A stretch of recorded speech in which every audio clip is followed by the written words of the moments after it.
Hello नमस्कार दोस्तों। आज हम बात करेंगे यस बैंक के स्टॉक के बारे में और जानेंगे इसके इम्पोर्टेंट सपोर्ट के बारे में। क्योंकि स्टॉक में अभी तक जो है गिरावट कंटिन्यू दिखाई दे रही है और स्टॉक जो है हमारा लगातार लो बनाते हुए जा रहा है। तो अब हमें सपोर्ट लेवल कौन सा रखना है, और इस वीडियो में बाय सेल की हम आपको कोई एडवाइस नहीं दे रहे हैं, फिर भी आप ट्रेड करते हैं तो अपने फाइनेंशियल एडवाइजर से कंसल्ट करें। तो चलिए वीडियो की शुरुआत करते हैं। सबसे पहले मैं यहाँ पर आपको दिखा देता हूँ कि स्टॉक में अगर आप देखेंगे तो इस हाई को बनाने के बाद 26 रुपये 25 पैसे के लेवल को बनाने के बाद स्टॉक में गिरावट कहाँ तक आई थी, इस कैंडल के लो तक जो 22 रुपये 60 पैसे से थी, और ये हमारा पुराना हाई था जो 23 रुपये 5 पैसे का। तो ये जो स्टॉक का जो हमारा सपोर्ट बनता हुआ नजर आया था पिछली बार, अब ये आपका सपोर्ट बनेगा।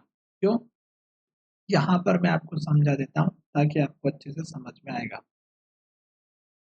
ये आपका सपोर्ट का जोन बनेगा। अब रीजन यहाँ पर क्या है, स्टॉक ने इस सपोर्ट लेवल पर लेकर के स्टॉक ऊपर की तरफ गया और ये सारे हाई लेवल ब्रेकआउट किए, और ये सभी जो बने थे ये आप सभी को पता है कि एचडीएफसी बैंक की तरफ से एक न्यूज आई थी। नो नो 9.95% के आसपास स्टॉक को अप्रूवल मिला है बाइंग करने के लिए। तो ये उसके बाद स्टॉक ने जो हाई बनाया था वो बनाया था हमारा 33 रुपीज के आसपास का, और वहीं से स्टॉक ने गिरावट दिखाई और जो लो बनाया था सपोर्ट बनाया था इस हाई के आसपास का, जहां से स्टॉक का मैं आपको बार बार बताता हूँ कि जब भी स्टॉक हमारे पुराने लेवल को, जैसे कि इस लो के ऊपर स्टॉक ने यहाँ पर लो बनाया था, तो ये अपना सपोर्ट लेवल लेकर के चलिएगा। क्यों, क्योंकि अगर स्टॉक इस लेवल को तोड़ता है तो स्टॉक में गिरावट आती है, और स्टॉक में क्या हुआ, इस लो को तोड़ने के बाद गिरावट आती रही और स्टॉक अभी तक संभला नहीं है। तो ये वो लेवल था जहां पर स्टॉक का हाई बनने के बाद गिरावट आई और ऊपर जाने की कोशिश की, पर स्टॉक इस हाई के ऊपर जा नहीं पाया 29 रुपये 80 पैसे तक। फिर स्टॉक में गिरावट आई और स्टॉक ने यहाँ पर लो बनाया जो पिछली बार स्टॉक का लो था। फिर स्टॉक ने ऊपर जाने की कोशिश की, पर स्टॉक ने जो हाई बनाया इस हाई के ऊपर नहीं जा पाया। तो फिर स्टॉक जो है हमारा यहीं पर रुक गया, और स्टॉक अभी अगर आप देखेंगे तो इन दो लेवल को ब्रेकआउट करना बहुत जरूरी है।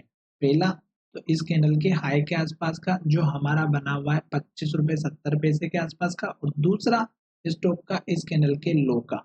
जो ये दो लेवल आपको मैंने बताए हैं ये अभी अगर अप ट्रेंड आता भी है तो ये टारगेट रहेंगे। ये तीन मैंने ब्लू कलर की लाइन के जो बताए लेवल्स, कि आपके टारगेट रहेंगे और आपके सामने बताएं। गिरने की वजह यहाँ पर देखिएगा, ये हमारी एक तरह से डोजी कैंडल थी और स्टॉक ने हमारे इन्वर्टेड हैमर भी टाइप से बनाई हुई है।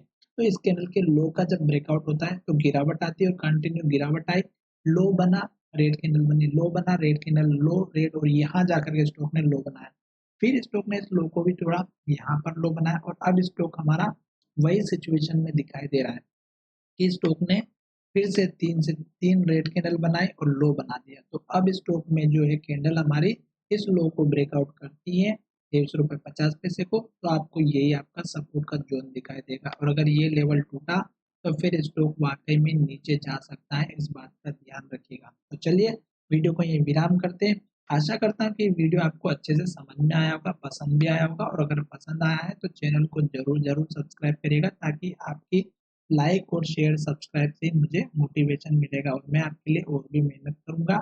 स्टॉक अगर आप लॉन्ग टर्म में देखेंगे तो अप ट्रेंड में, क्योंकि मूविंग एवरेज जो है 200 उसके ऊपर चल रहा है, तो घबराने की कोई बात नहीं है। चलिए वीडियो को विराम करते, धन्यवाद।